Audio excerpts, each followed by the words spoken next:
I'd like to invite to the stage for a focus on excellence from the Michigan College of Optometry, Avesh Raghunandan, and from the College of Arts and Sciences and Faculty Center for Teaching and Learning, Brooke Moore.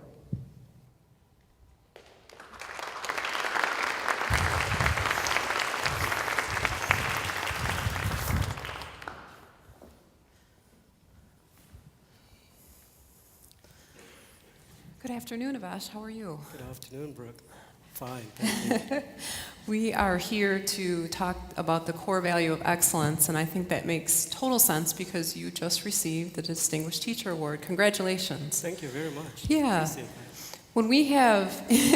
When we have spoken before, one of the things that you and I had talked about was your upbringing in South Africa and how that greatly influenced your view of excellence. And I wondered if you would tell us a little bit about that. Thank you very much, Brooke. Yeah, South Africa is a beautiful country, a lot of wonderful people. Unfortunately, I grew up in South Africa during a time in which apartheid was the rule of the land. Very briefly, apartheid was a very cruel system that imposed significant magnitudes of political, economic, emotional, and also intellectual oppression and marginalization specifically directed to people of color. So it really didn't matter if you were of African origin or if you were of Indian origin or what was then described as colored origin. If you were non-white, those rules pretty much applied to you. And one of the predictable consequences of such a rule was that it began to fuel propaganda within the ruling powers that mediocrity was essentially inherent to people of race.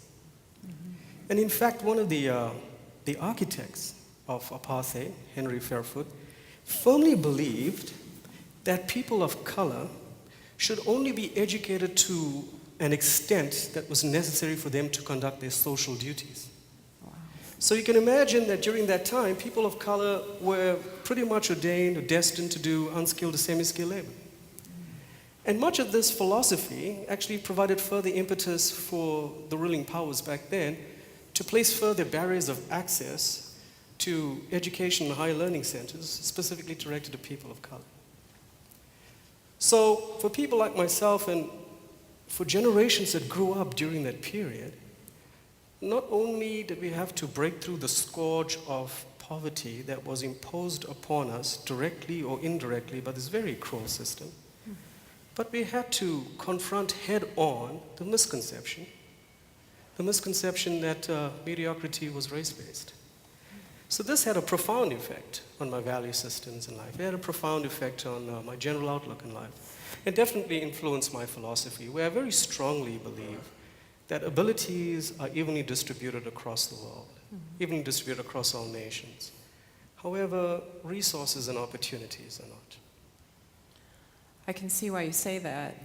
Given the oppressive climate that you experienced in South Africa, where did you find opportunity? Brooke, I was extremely, extremely fortunate to have been given an opportunity to pursue studies at a university. Very good. And during this period, there were various forms of activisms that one could actually get engaged in against the as part of the anti-apartheid struggle, militant or non-militant activism. But there was this concept called intellectual empowerment that really appealed to me. It appealed to me from a more global perspective in that I truly believe that if you empower an individual, you will ultimately empower a nation. I truly believe that. But it also appealed to me from a more personal perspective, because this was my ticket out. This was the mechanism that I could use in order to try and alleviate some of my own personal circumstances and acquire skills and a knowledge base that I could use to contribute to my own family, my community, and perhaps to my nation as a whole. And whether by design or not, I've constantly found myself searching out for environments or forums in which I could constantly receive this intellectual empowerment, but also be given a forum in which I could disseminate this empowerment. And right there you have the definition of what an educator is. As an educator, arguably, it's a mandate to be excellent. You know, not only do you have to understand your material with great clarity in order to disseminate it with great clarity, but you also have to be at the forefront of new developments. But also as an educator, you're given this privilege of being able to disseminate this information to your student cohort. And therefore, I consider myself so fortunate to be in a cycle, what I describe a perpetual cycle, where I can empower, but also receive empowerment at the same time.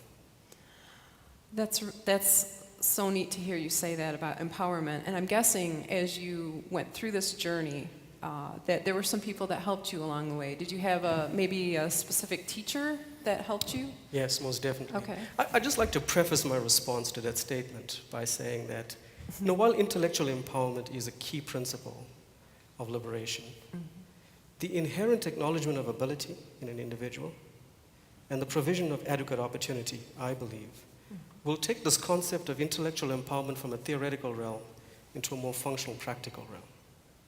And I was so fortunate I had a colleague who did just those two things.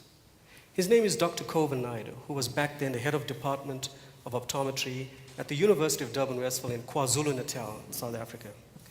And he acknowledged or saw in me a passion, he saw in me a dexterity with this area called vision science and physiological optics. It really pushed me to actually pursue postgraduate studies.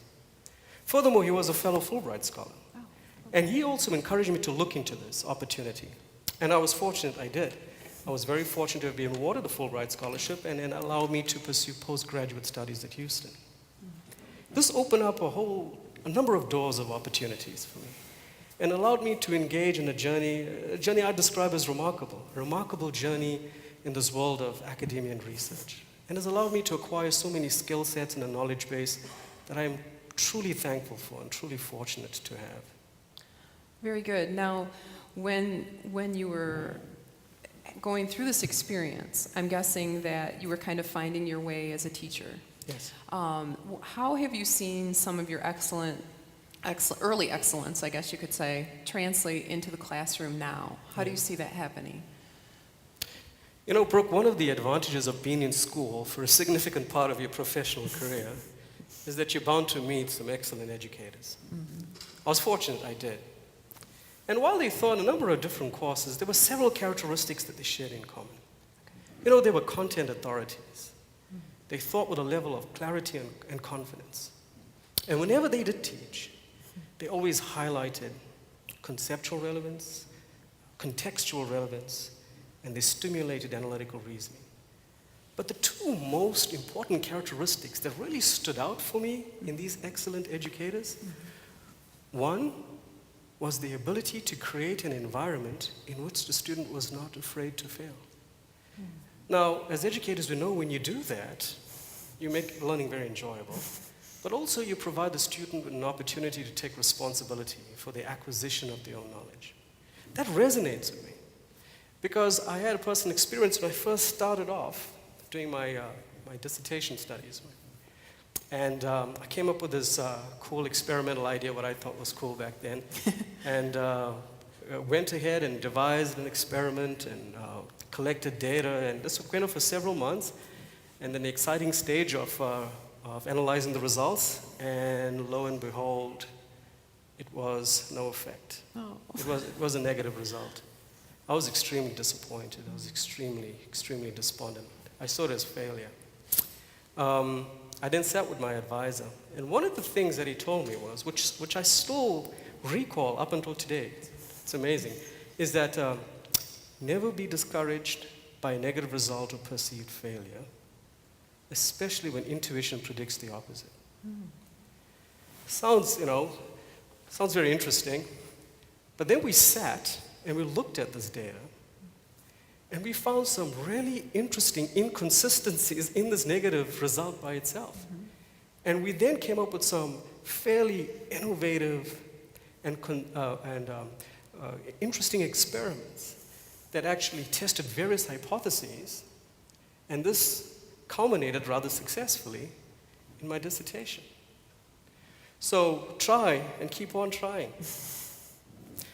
The other characteristic that really stood out for me pertains to excellent educators was the unique ability to inspire. They thought with a level of passion, they thought with a level of excitement that was contagious. It was contagious to the student cohort. Very often when I left their lectures or classes, I often left with the same level of excitement and passion.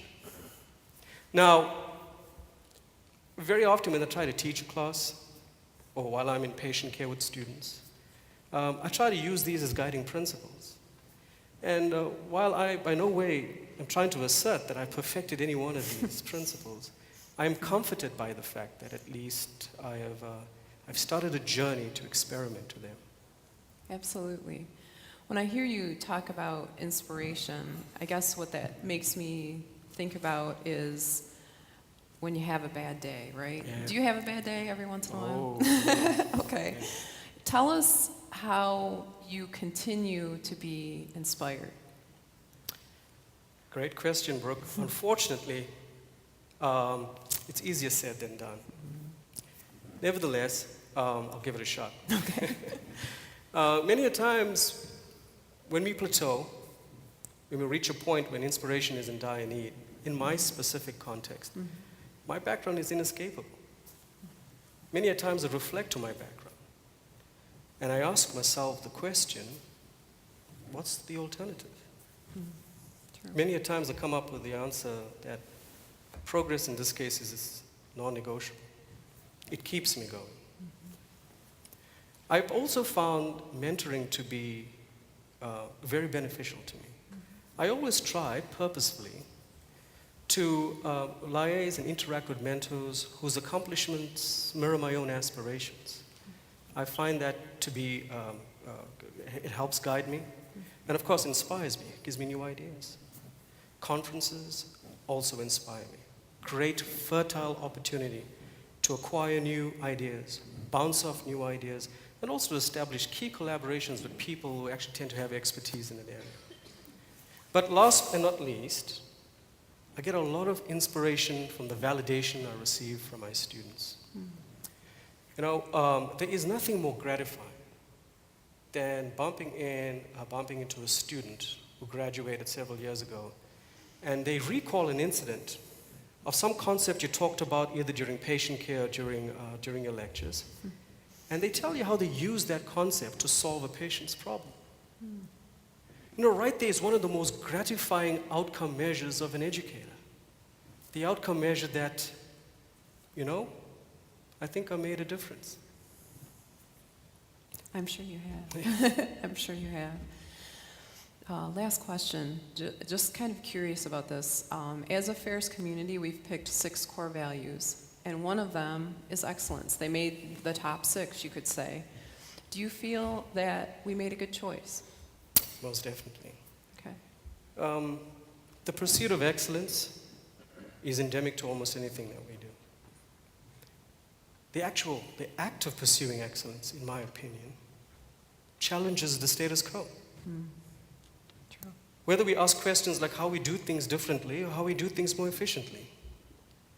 It is especially relevant within an academic institution such as Ferris State University, especially if we extend these questions to how do we motivate and how do we educate our students differently, more effectively? How do we develop our faculty more effectively? Or how do we enhance interdisciplinary collaboration amongst the academic community at Ferris State University? The moment we start asking such questions, I believe we go down a path that will ultimately culminate in progress.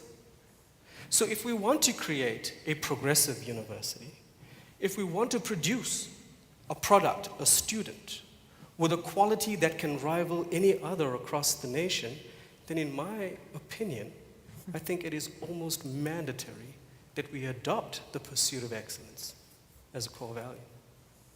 Well said. Thank you very much, Well, Avesh. thank you very much. Appreciate it.